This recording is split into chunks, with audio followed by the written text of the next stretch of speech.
10 running essentials and 10 running tips. All right.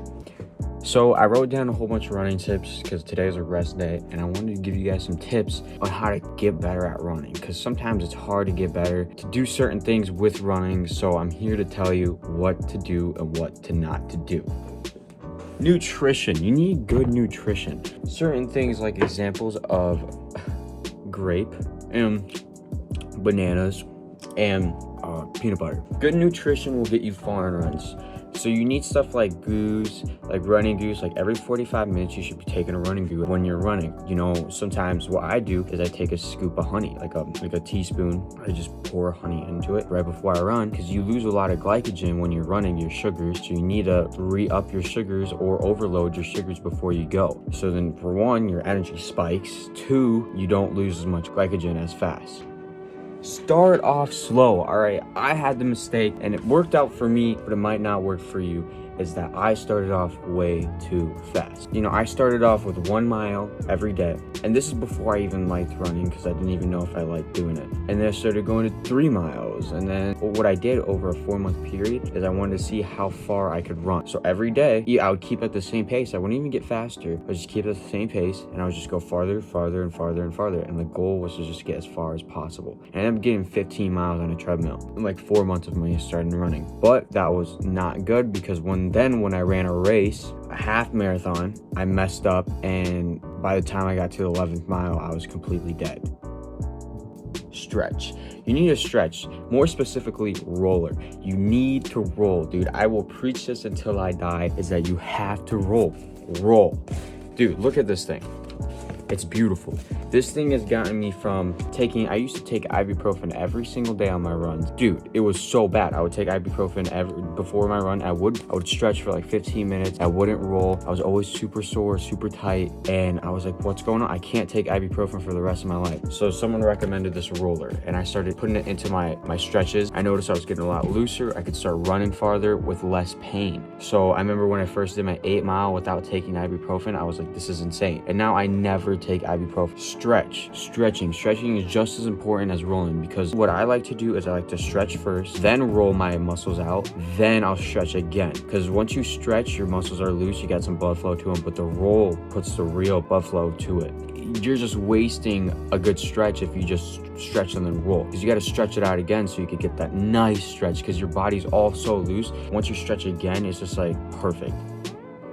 Push days. Have like days where you go really hard and push yourself mentally, because running is not all about the physical aspect. It's also about the mental aspect. And if you don't have a big mental mind and able to push yourself very far mentally, you won't be able to go far with running. You gotta have the mental gain days. Sometimes it's not about getting better at running. It's about getting better mentally, because if you can push yourself mentally, you can push yourself farther in your runs. Don't just run, all right? Some people, they just run. That's not good. If you want to get better running wise, you gotta do something else too. It's all about the mental gains too. But if you want to get bigger, like your body, because running it'll make you the skinniest person alive, because you're burning all these calories. But you need a weightlift, because weightlifting plus running is like the perfect thing. Because when you weightlift, you get stronger, your core gets stronger, your upper body gets stronger, and your mind gets stronger, which is the most important thing. If you really want to get better and what will strive you to go longer, you got to do what is hard. If you ask anybody who's been doing it for years and years and years and years and years, they will tell you that they didn't do the easiest route. They probably did the hardest route, and that probably took them to where they're at right now. Wear the right shoes. All right, I just got these, as you probably know, some of you guys do from my videos. You gotta have some good running shoes, especially if you're running very long distance like me, or even if you're running short distance. There's certain shoes for trail running, there's certain shoes for speed running, there's certain shoes for marathon running. It's whatever. There's a whole assortment of shoes. Wear good shoes, because you don't want to have blisters. I can put a picture. I had a blister, and that shit was not fun to run with. So get the right shoes so you don't have to have those blisters. Also, change your shoes every 400 miles. I would really recommend that. Invest in your shoes, because it's like investing into yourself. It's just like if you were to buy food, you're investing into yourself. Same with shoes, you're investing into your health. It will make you healthier over time. Set goals. Some people, they don't like to run because they don't really have a goal behind it, like I said before.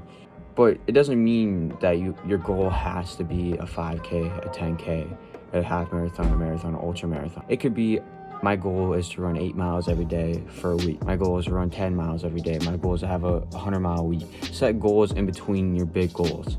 When I am running, say I have an 8-mile run, I'll set a goal to get to the 5-mile mark. Then I'll be like, all I have left is 3 more miles. I set goals inside my little goals. When you achieve those goals, it hits your dopamine receptors in a different way, where you start to be like, you know what, I can go a little farther. And you know what, I'm gonna push myself a little harder today because I got to where I wanted to be. And try to surpass your goals. So if you try to do 10 miles every day, try to do 12 miles every day. Try to do 13 miles every day. Always try to get better. You can always be better.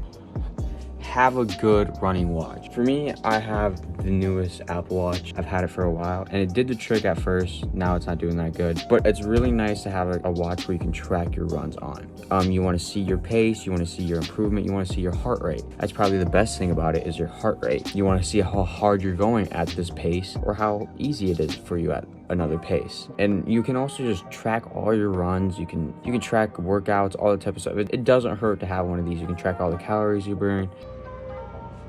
Rest. You need a rest. I know I'm not the biggest guy on resting, and I'm not probably the one to talk to you about resting, but you have to rest, because rest is where your muscles recover. It's just like sleep. You gotta sleep. How you recover faster in a run. And if you want to be better, that's what you gotta do. I'm sorry, it sucks, I know, but you gotta rest and you gotta take a break. You can have like a hard week, but you can't have a hard month, because then it's gonna end in an injury, and you don't want to be injured and not run again.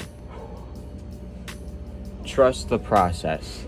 All right, the process is not going to always go your way, and it's not going to always end the way you thought it would. So sometimes you just got to trust the way it's going. If you're doing 8 miles every day and you're not getting any better, just trust that, next week you might be getting a little bit better. Because I was doing 8 miles every day and I was just not getting any faster. I was running long, I was going hard, but I wasn't getting any faster. I'm like, what's going on? I wasn't trusting the process, because what do you know? You will get faster. It just takes time. You will be able to run farther. It just takes time. Number 10, and the last one, is probably one of the most important ones, is you gotta be a little crazy. You have to be a little crazy to your craft. It's just like Picasso said, he went crazy to his art. People thought he was insane because he was so into his art. That is me with my running, with my lifting, is that I'm so insane and so crazy focused into my running, my lifting, that some people do think I'm crazy, because I do tend to do crazy things. If you are not crazy, obsessed with it, then you're not really obsessed at all. You will know when you're that obsessed with something like running or lifting or whatever, reading, whatever. You will know when you're obsessed, is when you constantly think about it, you constantly talk about it, and everyone's like, what the fuck are you talking about? No one cares what you're saying, but that's all you're thinking of, and that's all that's running through your mind, is running, lifting, videos. Everything's going through your head, but no one cares about that type of stuff, and no one will care. The only person who's going to care the most is you. If you're really crazy about it, for me, I want like sleepless nights. I would run 5 miles, go for lifts, all that type of stuff. I would punish myself if I didn't do certain things. I would keep myself accountable for certain things. If I didn't run 5 miles, my bitch ass is staying up all night. I don't care, that's a punishment. And then the next day I have to run another 5 miles. That's how crazy you got to be towards it, because when you're that crazy about it, you're gonna crazy improve. You're gonna improve so much in just 1 year. It's gonna be insane. But these are the running tips that I wanted to give you, just so you can get a little bit better. I hope this helps you out.